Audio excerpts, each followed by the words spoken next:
parents and students, this is Coda Hillary. I just want to say great job getting through your distance learning for OT. This is our last week, and so we're going to have a celebration, and we're going to celebrate by doing sensory play. In your handout, you've been provided with a bunch of really cool recipes for making these things.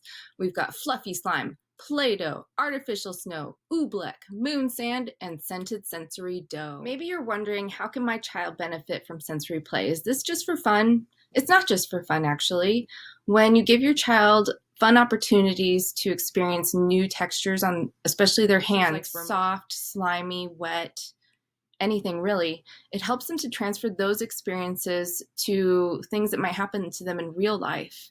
When they experience those sensations unexpectedly, a better tolerance to deal with those sensations, and they also might have more fun. This is a warning. So if you're going to try the homemade Play-Doh recipe, it is the only recipe that involves cooking something on the stove and hot elements. So make sure that you do it with a parent or an adult, somebody responsible. They're going to need to help you with those hot parts. And also when the dough comes out of the saucepan, it is still very, very warm. So they're gonna have to let you know when it's ready for you to touch. Hi, it's Miss Lindsay. I'm gonna show you guys how to make some of the sensory recipes. The kitchen is a great place to make your sensory recipes because they can get kind of messy. Let's make some oobleck. You're going to need cornstarch, water, food coloring, a measuring cup, a bowl, and something to mix with.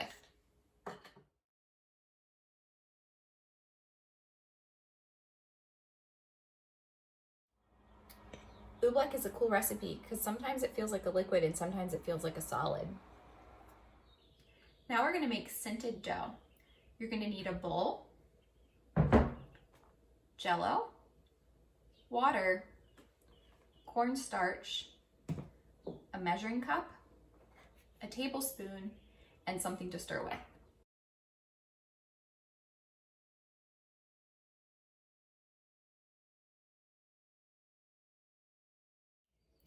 Your finished product should be a little bit more wet than Play-Doh, but you should still be able to pick it up. You might want to add the water slowly and mix until you get the right consistency.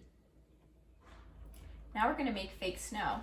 You need a box of baking soda, a can of shaving cream, and something to mix it in.